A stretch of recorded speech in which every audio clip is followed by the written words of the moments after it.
I want to start this video off a little differently by telling you a more personal story that relates to today's topic of maybe you've gone through something where you've been told that your hormones are causing a role in your ability to lose weight or gain weight. Maybe you have been diagnosed with something specific. About 6 months back, my daughter was diagnosed with a neurological disorder that was told to affect her ability to regulate her hormones.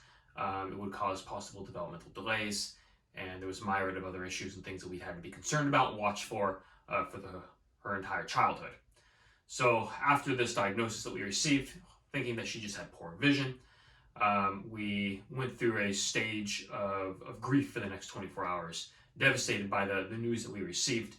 And we realized that after that 24 hours that we basically had one of two choices. Either we were just going to accept what is and deal with it, or we were going to combat it and take control of the situation and give her the best possible outcome, regardless of what the outcome is. And so that's what we did. We decided, let's move forward. Let's find the best doctors in the field. Let's get her evaluated. Let's get second opinions and see what are all the options in front of us and what we can do to combat what's going on. And so as we saw the endocrinologist, we saw the neurologist, developmental assessment people, we were able to come to the conclusion, with the final word coming from the top doctor in the field of what she was diagnosed with, that she in fact did not have this disorder. In fact, she really just had a vision problem that they were able to correct and we've been able to manage and treat. But by going through this, I learned a lot about what happens to somebody that does have hormonal issues. I learned about the lifestyles and things that they would need to change in order to regulate them. And that added to the experience that I already had working with people who have suffered from hormone issues and how they treat them, not just from a pharmaceutical point of view, but for also a lifestyle. And the reason I'm sharing this story is because in going through all this with my daughter, I realized the choice that you have to either take control of a situation when you're given information about where you're at, or you can let it define you. And we decided not to let it define our daughter. And thankfully it was a misdiagnosis, but had it been the truth and had it been what we'd had to deal with, we would have taken control of the situation regardless and moved forward, giving her the best outcome possible. And so maybe you have been diagnosed with something that has prevented you from easily losing the weight. Maybe you have a hormone imbalance. Maybe your body isn't producing those hormones appropriately. But for a lot of people, that's actually not the case. For a lot of people, they may have hormone imbalances, but for the majority, it's really about the lifestyle that they have, whether it's a high stress lifestyle, whether it's the things they're doing or not doing, that are actually promoting the hormone imbalance. And that is then affecting their ability to lose weight. So the first thing that I want to do is I want to talk about what your hormones influence as far as weight loss goes. And then I want to talk about the different lifestyle things that you can actually change to take control of your situation and promote the best outcome for your situation. So number one, when it comes to what role hormones play, they impact your ability or inability to take action. And so what I mean by that is when you have any type of hormone imbalance, it can maybe suggest or promote your lack of activity. It can get you to be more lethargic, more tired, and you don't feel like getting out and exercising. The other thing that it can do is it can make you feel hungrier more often. It can suggest that you need to eat more.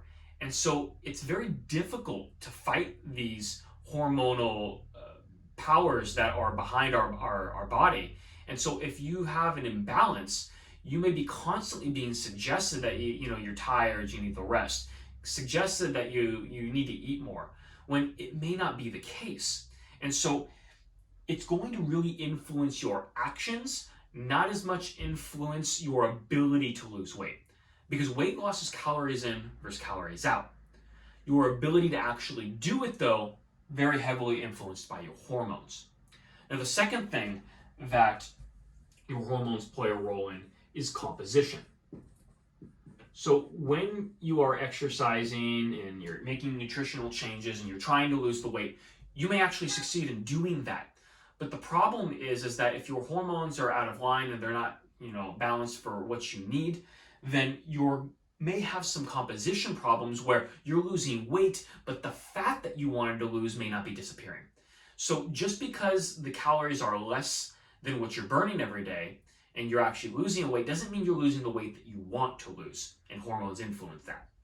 So now let's talk about the changes that you can actually make to make some modifications that will bring your hormones back into balance. Now, I'm not an endocrinologist, so don't take this as medical advice, because there are a lot of different hormones that we could go over. There's insulin, there's cortisol, there's progesterone, testosterone, estrogen, ghrelin, leptin, and all of these play a very different role in regulating your body. It's actually a very complicated method that your body has in regulating every little aspect of what's going on. But there are some tried and true things that you can do that are going to help bring most of those levels back into play if you aren't actually suffering from some type of disorder that has to be treated with medical intervention. And like I said at the beginning, that's the majority of most people, is that your lifestyle is really what is promoting that type of imbalance that's preventing the weight loss. So let's start off with the first thing that you can do, and that is going to be improve your sleep. Most people don't get enough sleep. They think they do, be getting 5, 6, maybe 7 hours. But the truth is that a majority of people actually need closer to 8 to 9 hours to function optimally, to have their body running the best that it possibly can. And by getting not enough sleep, you're actually going to raise things like your cortisol levels. You're going to promote more stress, and your body's just not going to function as well as it should, causing you to hold probably a lot more fat than you need to. Another thing that you can do to help bring your hormones into balance is making sure that you are getting enough fiber. So that's getting enough fruits and vegetables. That's making sure that you're eating whole grains and legumes, that you're actually filling your stomach up so your body gets the signal that you're full. And so if you don't get enough fiber in your diet, if you're not eating those whole foods in their whole and intact form, then your body is not going to be able to properly tell yourself that you've had enough food to eat and tell you to keep eating, which then promotes overeating so you never actually lose the weight. Now, other things that you can do is you can try different timing methods with when you're eating. So this is another strategy that works differently for different people. So one of the ways that I often promote, and we try first because it works well for most people, is eating smaller meals with snacks throughout the day as you get hungry. But for that may not work for everybody. Some people actually function better by doing smaller eating times with larger meals, fewer meals in the day. Something more similar to what you would do with intermittent fasting. And so you can choose one of those two methods, try them both, and see which one works better for you. Because there's no one way of eating that works best for all people. There's just the way that works best for you. And so you may be satiated for longer periods of time eating fuller meals, fewer times, or you may feel more satiated snacking throughout the day. Another thing you can make sure you're doing is that you're hydrating. That you're drinking enough water throughout the day, that you're getting at least 8 cups of water. If you're not properly hydrated, that can also make you think that you need to eat more food because you may be misinterpreting the cues your hormones are sending you, and you may actually just be thirsty when you're interpreting that as hunger. So making sure that you're properly hydrated is also going to play a big role. Another thing that you can do is make sure that you're getting in enough exercise as well as the right kind. So you want to make sure that you're exercising consistently 3 to 4 times a week, but you also want to make sure you're doing the right type.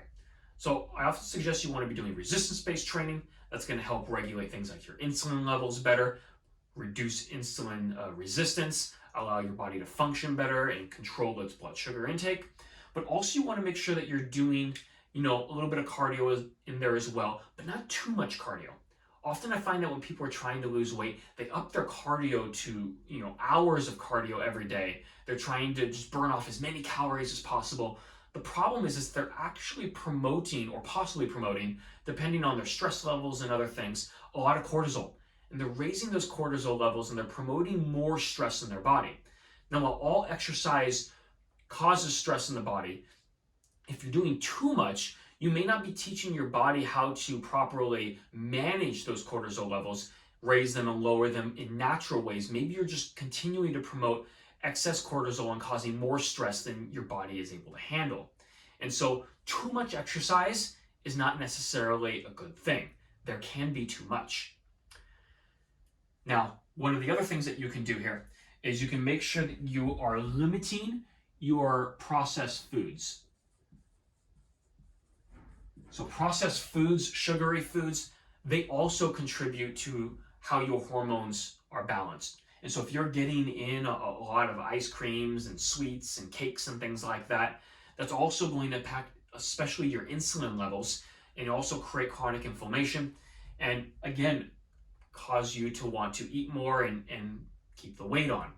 Now, I'm not saying never eat ice cream. I'm not saying never enjoy cakes or sweets. They have their place. They have their place in your physical health as well as your mental health. But eating too much is what's really causing the problem. So if you find that you're drinking lots of soda throughout the day, make that swap and maybe have a water. Find where you can make those little changes within reason, and that way you can help regulate what's going on.